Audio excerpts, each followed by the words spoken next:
Both Maryland men's and women's basketball fell short of making an appearance in the Elite Eight last week, and Kevin Willard's departure from Maryland is now official, a departure drawing national attention. We'll break it all down and more on this edition of The Left Bench.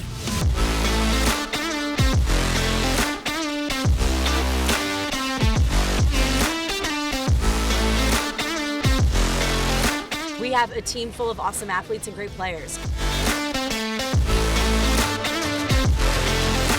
You could go make a play, yeah, go do it.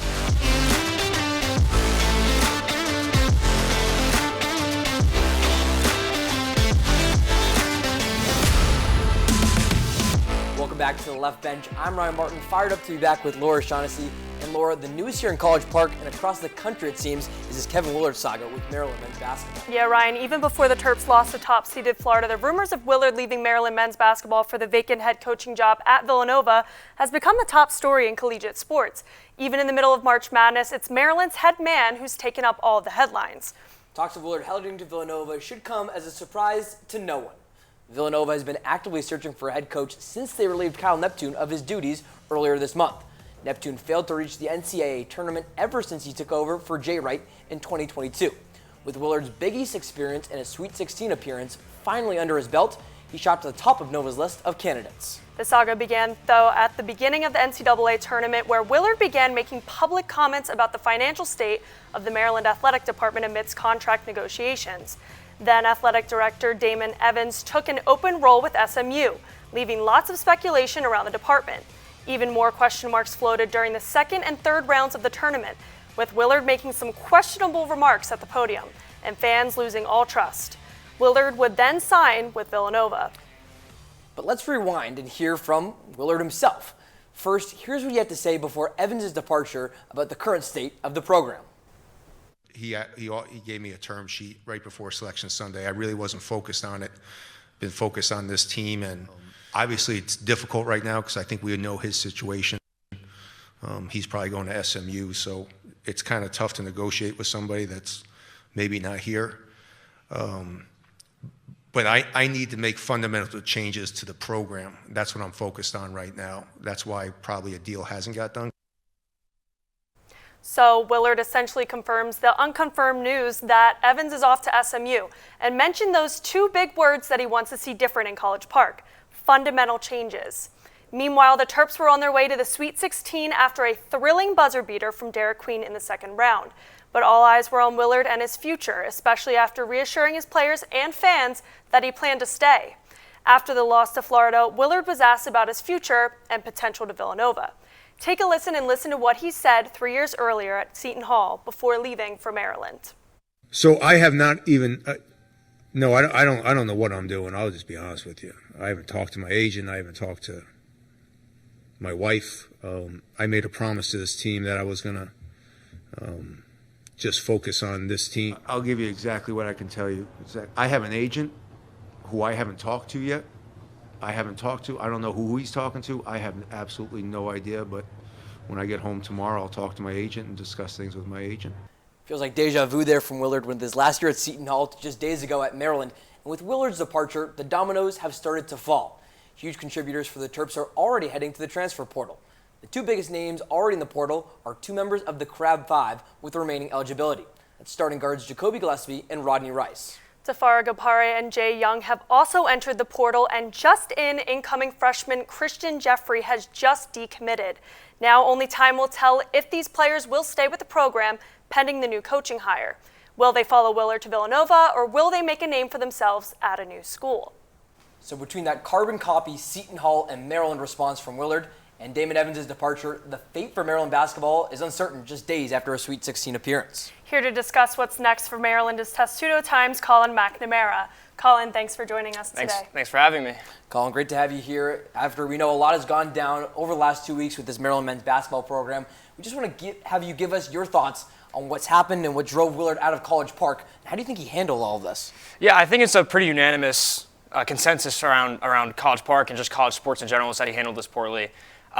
Initially, when he kind of aired out the program's dirty laundry about not having enough money, him wanting more of a split of the revenue, you assumed he was fighting for the program and he was going to stay here. That's, I think, was a lot of people's thoughts behind it.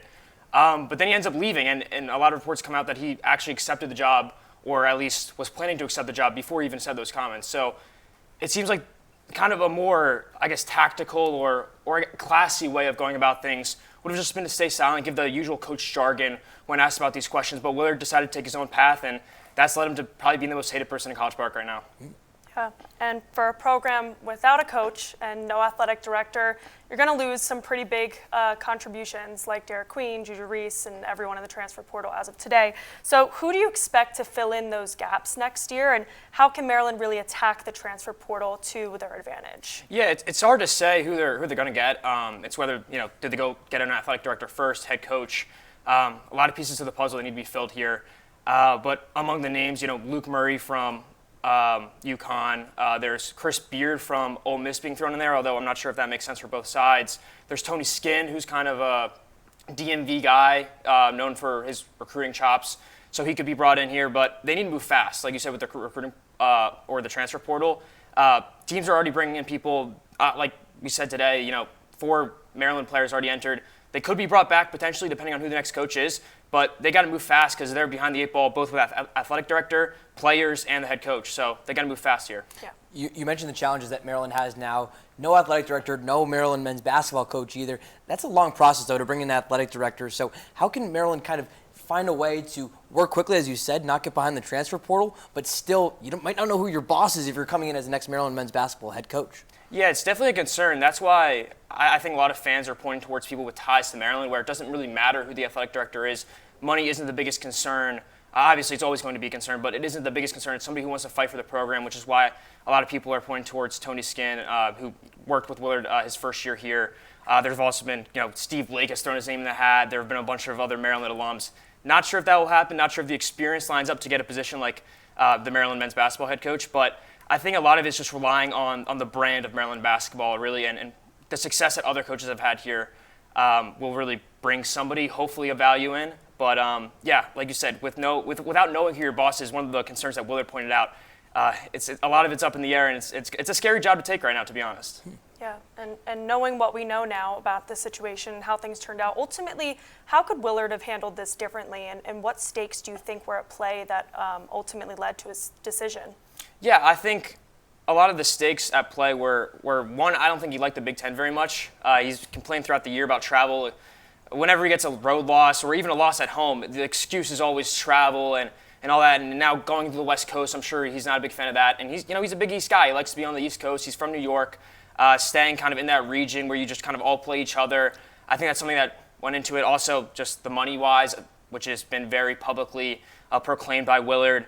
That was, a big part of it as well. As Maryland or Villanova is a blue blood program, so anybody would want to coach there. But I think what he should have done to handle it differently is just either not speak on it or fight for it like it looked like he was doing. Like he got what he wanted. He got the significant salary increase. He got a bigger share of the revenue share.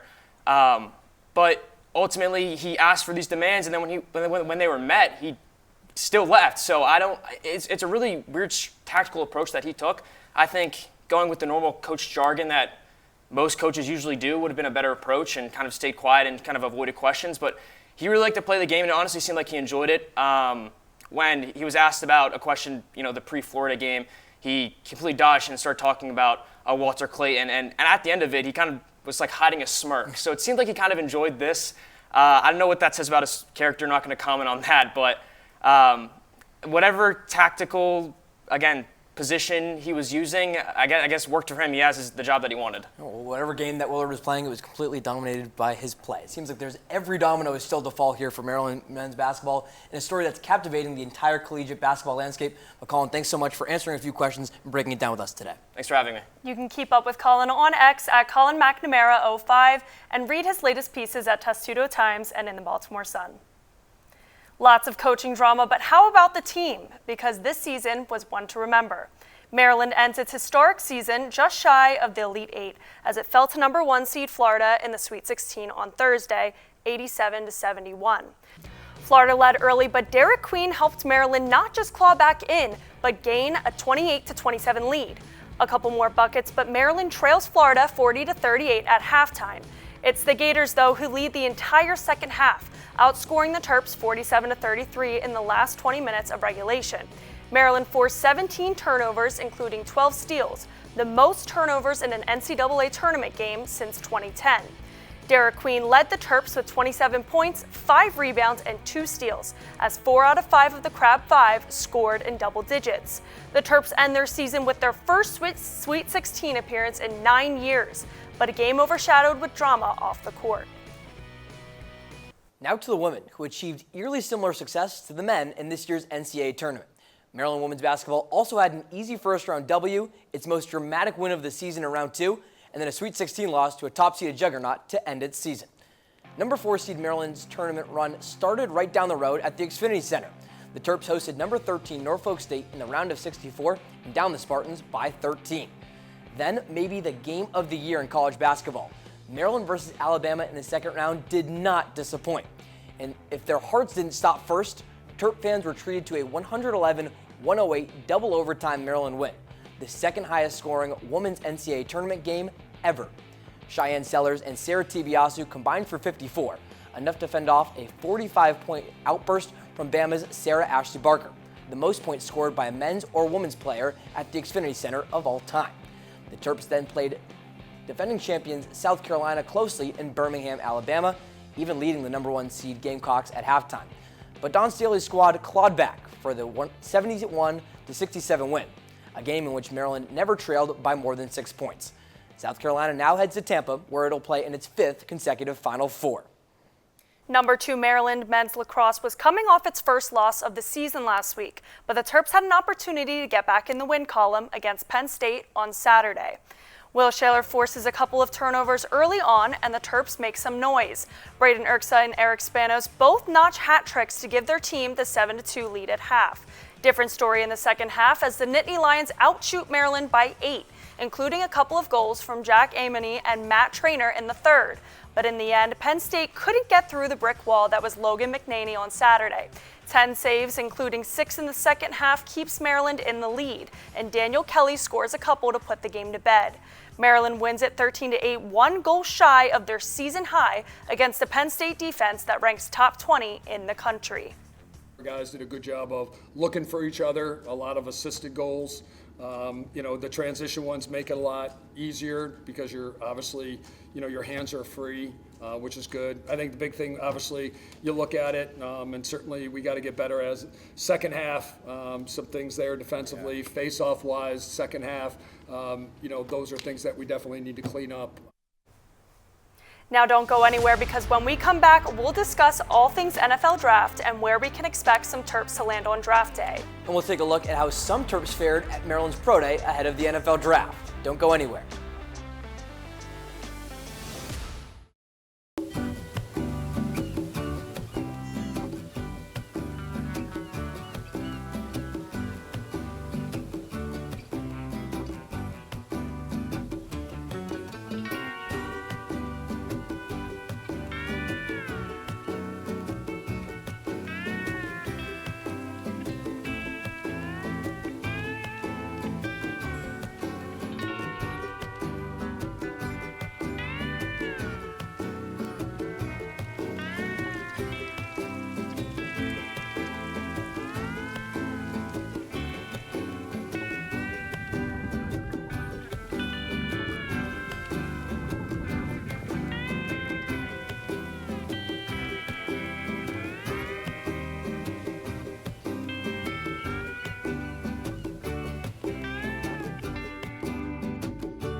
Julie was always a voracious reader. She'd carry 2 novels on an airplane because she'd read one on a 3-4 hour ride. And at some point, I began to notice that she would read a page and couldn't remember what she had just read, and she'd have to go back and read it again. I don't remember much these days after I read, but less does for me, and I love it.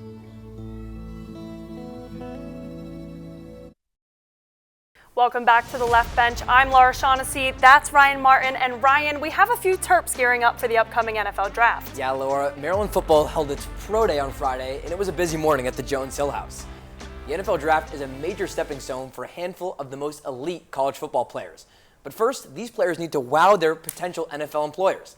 I had the opportunity to head down Alumni Drive and see the sights, sounds, and over 4 dozen scouts who were in attendance for Maryland's 2025 Pro Day. Have a listen.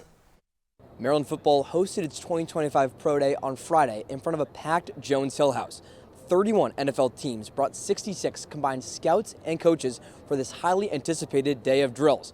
Only the Denver Broncos missed out on 12 Terp alums who were in action. I don't know what happened to the Broncos. Maybe he got snowed in, man. I think what it shows is that, if you can come to Maryland, we're a program that understands that it's about right now. The morning started with some movement. Terps competed in the long jump and 40-yard dash.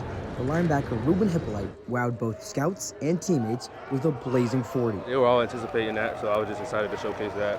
Like I said before, I was getting text messages all January, February, and then March leading up to now, so I'm just glad I was able to perform well. Hippolyte continued to impress as each position group took turns completing individual drills. Linebackers and DBs went first before the main event, wide receiver drills, where Ty Felton and Caden Prather had Maryland's all-time leading passer Talia Tagovailoa thrown to them. Ty wanted his blankie, and Leah's is kind of his blankie. So getting him back here to be able to throw for Ty and KP, which he's very familiar with those guys. We all stay in touch to this day, Maryland, we got a tight brotherhood, so we FaceTime Talia, told us to bring his butt down here. Now, these 12 Terps who were on last year's squad, namely Ty Felton and defensive linemen Tommy King-Basote and Jordan Phillips, will keep working and hope to hear their name called in next month's NFL draft. But here from Jones Hill House, I'm Ryan Martin, Terrapin Sports Central. And Laura, that was a crazy day down at Jones Hill House. You mentioned 31 NFL teams in attendance, over 50 coaches and scouts. Even the Baltimore Ravens' wide receiver Zay Flowers was down there to support a former high school friend there in Ruben Hippolyte. A fun day for Maryland football. Yeah, such a great opportunity, especially for you. But also, I love how Locke said Ty needed his blankie. I thought that was great. That's awesome. If you have your leading all-time passer, just a year removed in Talia Tagovailoa, I guess I'll take the blankie too. And just like Tagovailoa, Flowers, are all 4 of those guys, there's plenty of talent across the board at Pro Days, a chance for multiple Terps to be selected in the NFL Draft. That's right. TSC's Owen Korzak joins us in Studio B to talk about some more Maryland football players with a chance to get drafted. Owen? Yeah, guys, Terps are gearing up for the NFL Draft, and after both the NFL Combine and Maryland Pro Day, the buzz is growing. Let's take a look at the performance of 3 Terps this offseason and see how it may fare come draft day. Let's start off on the offensive side of the ball. We'll go to Ty Felton, but let's begin with Maryland's other offensive weapon, Caden Prather. Prather was a reliable second option in his 2 years at Maryland, totaling 1,290 yards and 9 touchdowns. Prather measured into the combine at 6'3", 204. He ran a 4.46 40-yard dash, ranking 21st among wide receivers. Unfortunately, though, Prather ranked last among receivers in the broad and vertical jumps, quite alarming given his size.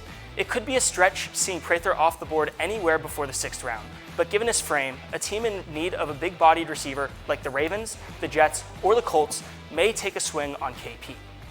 Onto the defense, our next Terp is defensive tackle Jordan Phillips. Phillips may be the hardest Terp to decipher where he lands. In just 2 seasons with Maryland, he totaled 57 tackles and no sacks, but his size, like Prather, might boost his draft stock.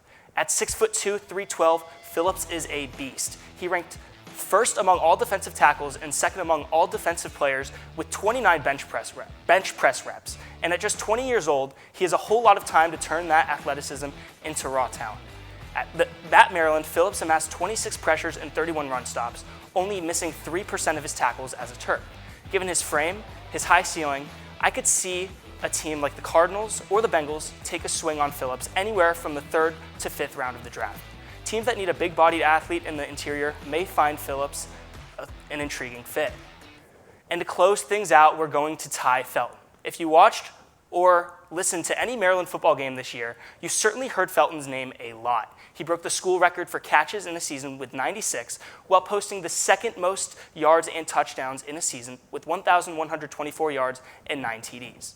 Sure, he had a great season, but he had an even better combine. He recorded a 4.38 40-yard dash, 6th among receivers, a 39.5-inch vertical, 4th among receivers, and a 10-foot, 10-inch broad jump, 5th among receivers. We all know how much of an impact he had last year, and his athleticism is catching national attention. I'd be shocked if Felton falls past the 2nd day, and could see him filling a role of a team who lacks depth of pass catchers like the Bills, Cowboys, or Broncos. And guys, these are just a few Terps with some potential to get drafted. These guys have some of the highest odds, but we'll see in a couple of weeks where some of these guys find their new homes. Back to you guys. Yeah, Ryan, and obviously Owen had some good takes there, but it's always hard to see where people are actually going to land. Like in the past, we've seen some players, some of our Terps land differently in the draft, so it'll be interesting to see in the upcoming draft where they land. Yeah, Laura, I think about two defensive backs who were at Maryland's Pro Day actually on Friday. Bo Braid thought he might have got his name heard in the 3rd or 4th round. He ends up going undrafted to the local Baltimore Ravens. And a guy like Tarheeb still goes in the 5th round, which is maybe a bit higher than some people had him, but he was one of the best defensive rookies last season with Los Angeles Chargers. Yeah. Maryland softball faced off against UCLA yesterday in the last game of its series, and despite a packed Maryland softball stadium, it didn't end on a high note. UCLA starts off hot with 2 runs in the first inning, but Maryland finds a way to respond with defensive plays. Here's Sammy Woods now in the 2nd inning with an RBI double to get Maryland on the board. It's the 5th inning where it all changed for UCLA. 2 singles, a home run with 2 runners on base, and a grand slam. The Bruins scored a total of 8 runs in the 5th inning, which led to a 10-1 win and UCLA the series sweep. Here's head coach Lauren Karn after the loss. Ready to capitalize on Bree's missed pitches, and then just not playing as clean of defense as we could. It all just kind of came to a head there in the top. Maryland women's lacrosse suffered its 2nd of 3 losses on the season last weekend in Evanston to Northwestern, but completely turned things around against Oregon last Thursday. A hot start is exactly what Kathy Reese is looking for. How about 4 unanswered goals in the 4th? Maryland's offense was on another level Thursday, only turning the ball over a season low 3 times the entire game. And 3 different Terps scored at least 3 goals. Maryland rotated all 4 goalies into the action and completely locked things down against the Ducks. Maryland wins 16-4. And here's Kathy Reese after the strong W. A lot of conversations after our last game, and I think our main message was we just need to compete harder all the time with confidence to know that we have a team full of awesome athletes and great players, and we need them. The confidence comes from within, and so as much as the coaching staff can believe in them, they need to believe in themselves. Maryland women's lacrosse got a dominant win against Oregon over the weekend, but couldn't get the job done on the road against number 14 Penn on Monday. Terps dropped that one 13-12. On to the Bob, and after dropping games 1 and 2, Maryland baseball looked like a whole different team in Game 3 on Sunday against Northwestern. We'll start this one with Alex Calarco, who hits a home run in each of the first 2 innings to get the early lead. Eddie Hakopian and Hollis Porter each homer 2, and Maryland is up 17-1 entering the 5th. Northwestern claws back with 8 runs, including 3 homers and a grand slam, but Porter extends the lead and Maryland wins 22-11 after a 7th inning mercy rule. Here's Matt Swope after the up and down weekend. But I was most proud of the way they answered right off the bat, like 2 really rough days, and to come out and score in the first like that and answer, I think is like a testament to, regardless of the struggles this year, is the guys are still playing hard, they're still fighting. That's a lot of runs, and we have a lot more content to come. Stay with us, because when we come back, we'll take a look at the latest on the newest athletic facilities arriving in College Park. And we'll name our Terp of the Week, Pro Terp, and Top 5 Plays. Don't go anywhere.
I don't remember how it started.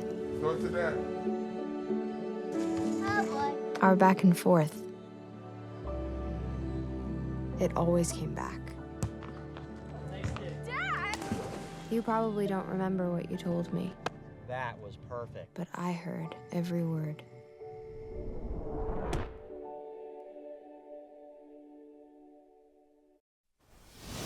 Welcome back to the Left Bench, presented by Terrapin Sports Central. I'm Ryan Martin. She's Laura Shaughnessy. And Laura, if you look around the University of Maryland's campus, chances are you'll soon bump into one of UMD's newest athletic facilities. That's right, Ryan. And one of those newest buildings changing the way Maryland baseball now prepares for its opponents. TSC's Daniel Stein is in Studio B to tell us about Maryland Athletics' latest project and about a little tour he got the new place. D. Stein. Hey guys, in 2020, Maryland Athletics set out to renovate each of their athletic facilities. And 5 years later, the progress has been pretty impressive. Behind me are the completed projects so far of the Building Champions initiative. The first one is the new softball facility that opened a week ago. But this Building Champions initiative has been a project that's been a revelation for Maryland athletes. So let's run through the completed projects. Now, I already mentioned the softball facility, but the first one is the Gossett Hall renovation. Located right behind CQ Stadium, this renovation added locker rooms, a weight room, and a medical support area for all student athletes. The next was the big one, Jones Hill House, the $149 million new home of Maryland football, completed back in 2021. Then a few years later came the field hockey and lacrosse complex, completed in fall 2023. Shout out to TSC's Eddie Calkins. He was all over that one when it first opened. And opening this year, the latest completed project. That's really small, but it says completed on it, I swear. The new Stanley Bob Baseball Performance Center, an $8.5 million facility and the new home of the Dirty Terps. I got to tour the new facility with number 3 himself, Eddie Hakopian.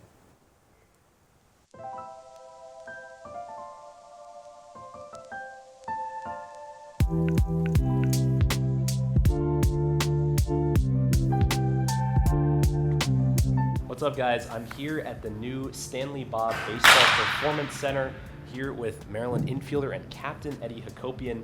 Eddie, thank you so much for allowing us to be in this beautiful space. Yeah, it's awesome. I'd love to show you guys around. I don't spend much time here, but the pitchers do. This is where everyone does their bullpens. We got some monitors and TVs up here, a lot for TrackMan and the pitchers to see kind of where they're at velocity-wise and spin rate-wise, and the guys use that a lot, so that's good stuff. So we can go over here. Obviously, we got some rollers here. We got a nice little setup for guys to look at like synergy and kind of just watch some film on the computer. Here we got our water bags we use a lot to warm up, and some of the plyo balls the pitchers use, bands, rollers. Rollers are big. Senior, someone who's been here now before the new facility and now gets to train with it this year, how has it kind of differed your training regimen? Yeah, I mean, it's a lot more organized. You kind of know what you're gonna get every day when you come in here. Obviously, you kind of always have to have a plan. It's been great to have this. It's such an advantage for us. It's beautiful. It's really spacious, and we can just get all the work done we need. You played a year at Cypress College. How does this facility compare to the one you had in California? Yeah, Cypress College was beautiful. I mean, we didn't really need many indoor cages because it was 75 and sunny every day out there. We had a couple outdoor cages, kind of just get your work in, but it doesn't compare to this. Here's some of our bats. Obviously, this is where we kind of sit down, watch people hit, and then here we smash balls. These are the beautiful cages. This is my favorite part of the indoor. The wall over here kind of has all our past players, our guys in the MLB now with their cards up here. Manager Matt Swope, second season, hitting guru, so to speak. How has he used this new facility to keep you guys at the top level? We have 24/7 access to this place. You can come in whenever you want. Swope's been great, just kind of organizing when we come in, and if we need to come in as a team, we come in as a team. If guys want to get work on their own, they can come in 24/7 whenever they need. Using the spin ball here we can match up any pitcher that we're facing, and we can throw his exact velocity, exact curveballs, exact sliders, exact changeups. So that's a big advantage. Obviously, we hit some live ABs in here with a mound, 60.6 inches, obviously, and then we just back it up here, and it's great because we got a nice black wall in the back, so you can see the ball great, and we just got a ton of machines, ton of guys wanting to hit. So anytime you kind of want to hit, you can come down here, ask someone to feed you, and someone will hit with you. When the facility first opened, It was funny watching, I think it was Lambros with the little GoPro walking around. Everyone seemed super excited about it. Yeah. What was kind of your first impression of it, and was there anything that stuck out when you first walked in the facility, like, wow, we really needed this? Yeah, no. My first impression was just how phenomenal it looked. Like, I didn't expect it to look this great. Like I said, I can't stop talking about this wall. I love this wall so much. I think it's such a cool little niche that they added, and I also love the speakers are great. So you come in here, if you're alone, you just want to get off the tee, you can turn on whatever you want, and you can blast it. So What's like your go-to like BP music? yeah, it's very interesting. If I'm alone and I'm just kind of feeling things out, I love like a little slow country, a little Rascal Flats, or something I can get into, like John Party. Sometimes I like throwbacks, like Come On Eileen or Frankie Valli in the Four Seasons. So it kind of varies, but if I'm one of the bunch of guys, I'll listen to some rap or country or just whatever. I'm very flexible with it. You mentioned how you love this wall. Yeah. Is there anything, what sticks out? Do you have a favorite player on this wall, or you're just kind of like looking at it? I just like looking at it throughout. I mean, Lamont's great. He always come back. My dad's actually on this wall, which is really cool. He's down here. A lot of guys I played with too. LaRusso, Shaw, Shag on this wall. So as you guys gear up into kind of crunch time in this season and get ready for the year, how is this facility kind of preparing you guys to get back to hopefully Omaha? Just having a plan, being prepared, and just being able to run it off in the games. You know, trying to make it as realistic as we can, so when we go out there on Friday night, we're ready. I know that we took down all of the BP stuff, so I was wondering, possible I could just throw from the mound? Yeah, go ahead. Yeah. These are ball. Yeah, you throw one of these balls. Oh, that's great. Strike. That's some velo on it too. Inside corner. That was awesome. Some ride. All right, well, Eddie, I really appreciate you letting us look around. Yeah. Thank you so much, and good luck on the rest of the season. Yeah, it was a pleasure. Thank you.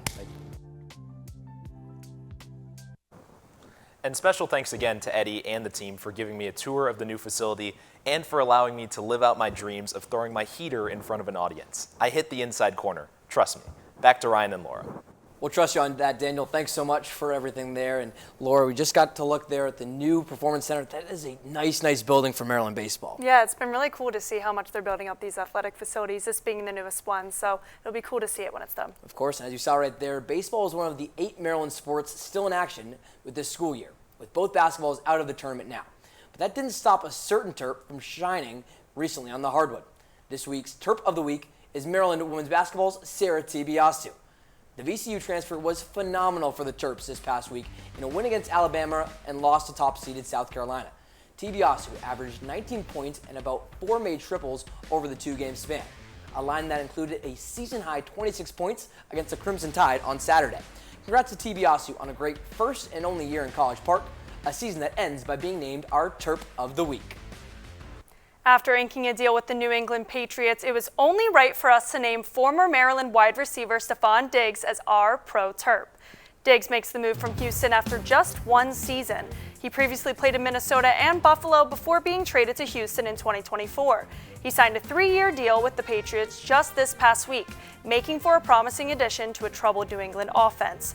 Congrats to Stephon for being named our Pro Terp. And Laura, Diggs is used to making plays, but it's time for our top 5 plays of the week from Maryland Athletics. Why don't you get us started off? Yep, all right, coming in at number 5, we have Jacoby Gillespie coming through the paint and getting the layup for Maryland, looking like he slammed it down and himself down, but we're gonna see that rewind right up, gets the layup, and they get the win against Grand Canyon. Number 4, we head to CQ with Maryland men's lacrosse. Eric Spanos parts the blue seas of Penn State defenders, ducks right under, scores the goal, and Maryland's leading point scorer says, I'll earn this seat on the turf for just a moment. Yep, and next up, coming in at number 3, we have Sarah Tibiasu coming in to tie the game with a 3, doing what she does best, just getting it from the 3 to get the win against Alabama. At number 2, we're at the Bob. In the bottom of the 9th, Jack Council looks to take the lead for Northwestern. Elijah Lambros says, nope, a home run robbery, and then doubles up Northwestern. A big double play to end the top of the 9th, keep it tied, entering the bottom of the 9th. Take it one more time. Lambros goes 9, 6, 3 on the double play. Maryland does end up losing the game and the series, but a nice play for the Terps. And coming in at number 1, it was the shot heard around College Park with Dairy Queen's buzzer beater against Colorado State. Finally, a buzzer beater working in their favor, and we get the win there against Colorado State. And that'll do it for this edition of The Left Bench. Stay tuned for more from TSC this week as Ben Geffner and Benji Kaufman take the desk to talk Maryland softball on The Left Bench in Focus. You can keep up with all of Terrapin Sports Central's coverage by subscribing to our YouTube channel and following us on X, Instagram, and visiting TerrapinSportsCentral.com. We'll see you next time.